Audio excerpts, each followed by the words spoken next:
एक के बाद दूसरा और दूसरे के बाद तीसरा वाकया जो है वो पाकिस्तान में होता है और उसकी सारी कड़ियाँ जाके रॉ से मिलती हैं।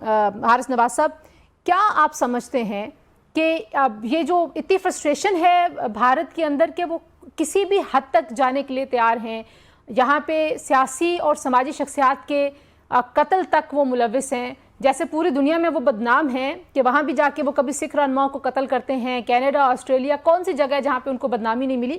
क्या करना चाहिए पाकिस्तान को? देखें, तंजीला बात यह है कि मुझे बड़ी तरह याद है ये जब इंसिडेंट हुआ और ये अब्दुल रहमान को आई थिंक निज़ामानी नाम था जी जी, शायद, निज़ाम निज़ामानी। और ये नाम ये दिया गया कि ये लश्कर तैयबा का है या किसी और के, जबकि वी न्यू कि ये बहुत ही ईमानदार शरीफ इंसान और ये बिल्कुल सामाजिक कारकुन थे, कोई इनमें बुराई नहीं थी।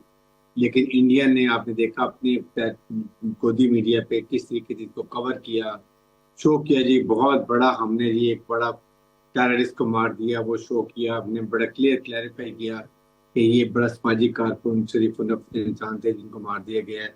और ये इंडिया की रवायत है, क्योंकि उस वक्त इंडिया को इतनी मार पड़ चुकी थी कि दुनिया के टेंशन डाइवर्ट करने के लिए इन्होंने एक और नया ये प्रॉक्सी का काम शुरू किया। जी। और उसके बाद ये आपके सामने कनाडा में इन्होंने क्या किया, अमेरिका में क्या किया, पाकिस्तान में हमारे 20 लोग शहीद किए जो कश्मीर कॉज को सपोर्ट करते थे, ये मिनिस्टर ने खुद कहा। उसके बाद ये यूके में देख लें, ऑस्ट्रेलिया में देखें, ये India is non terrorist, global terrorist मुल्क है। और जिस तरीके से पाकिस्तान के फील्ड मार्शल सैयद आसिम मुनीर ने मेरे ख्याल में अपना नुक्ता नजर बहुत वाज़ेह साफ में with lot of professionality state department को कन्विंस किया, और उन्होंने BLA को और मजीद ब्रिगेड को टेररिस्ट ऑर्गेनाइजेशन डिक्लेयर कर दिया, जिससे उनके अकाउंट मुंजमद हो जाएंगे, उन पर नजर रखी जाएगी, ट्रैवलिंग पाबंदी होगी, जो उनको सपोर्ट करेगा।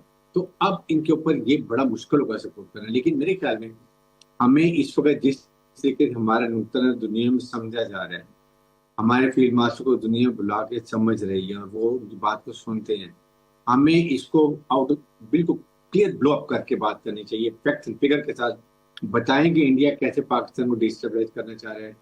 और साथ ही साथ हमें अब इसका मुंह तोड़ जवाब देने के लिए गुलबचन यादेव को, जिसको सजाए मौत हुई है, इसकी सजा को एग्जीक्यूट करना चाहिए। सही। इसके बॉडी बैग को मैंने इंडिया भेजना चाहिए, ताकि वहां रॉ को पता चले, इंडियन पब्लिक को पता चले कि क्या होता है सजा जो जासूस मुल्क पर जाता है, कि आइंदा कोई पाकिस्तानी जासूस या उधर से आए तो 10 दफा सोचेगा पाकिस्तान में आने के लिए। और दुनिया को बता दिया जाए कि अब इंडिया कितनी प्रॉक्सीज, कितना हिंदुस्तान, कितना फॉरेज, कैसे इंडिया ये यूज कर रहा है, ये अमेरिकन को पता चल गया। जी, अच्छा, आप भी कह रहे हैं कि हमने बड़ा क्लियर बताया। खुद अमेरिका में आपने देखा कि इसके हवाले से बयानात आए, कनाडा से आया, ऑस्ट्रेलिया से आया। तो आपके ख्याल में भारत बार बार एक्सपोज हुआ है? इवन अभी पहलगाम के वाक़े पे आप देख लें कि उनके नैरेटिव को किसी ने नहीं बाय किया, सबको लग रहा था कि क्लियरली झूठ बोल रहे हैं, और ये पहला कोई फॉल्स फ्लैग ऑपरेशन नहीं, इससे पहले कई बार कर चुके हैं।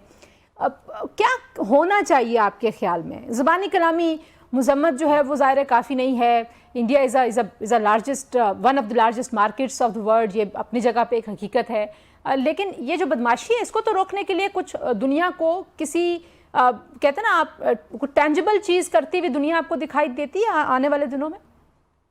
लेकिन बिल्कुल, इसलिए कि पाकिस्तान रीजनल स्टेबलाइजर बन गया है। आपके सामने इसको ईरान ने किक आउट इंडिया को कर दिया, बांग्लादेश से निकल गया है, पूरे साउथ एशिया में इस वक्त Pakistan is reemerge as regional stabiliser. और हमारे मुल्क को बहुत पजीराई मिल रही है, हमारी मुसल्लह अफवाज की तारीफ हो रही है, हमारे फील्ड मार्शल की और एयरफोर्स की तारीफ हो रही है। आई थिंक इसमें कोई डाउट नहीं है, इसलिए इतनी अहमियत दी जा रही है। इस मौके को कैश करते हुए हमें टेंजिबल मीन्स के complete dossier, proper facts and figure के साथ, जो रिकॉर्डिंग हुई है इसकी कि खलीज मुल्क से, उसकी संजय की हर चीज़ हमें लेके दुनिया को बताना चाहिए, यूनाइटेड नेशन को बताना चाहिए। अमेरिकन हमारी बात को समझ रहे हैं, हमें उनको बताना चाहिए। उसके साथ अपने OIC का ममालिक को, OIC को प्लेटफॉर्म को यूज़ करना चाहिए, ताकि इंडिया को टोटल एक्सपोज करें और अमेरिकन को और ये यूनाइटेड नेशन को इसको एडमॉनिश करना चाहिए, इसको वार्निंग देनी चाहिए कि अदरवाइज इसका नाम FATF में लेके जाएं। फाइनेंशियल टेररिज्म भी करते हैं और ग्लोबल टेररिज्म भी कर रहा है।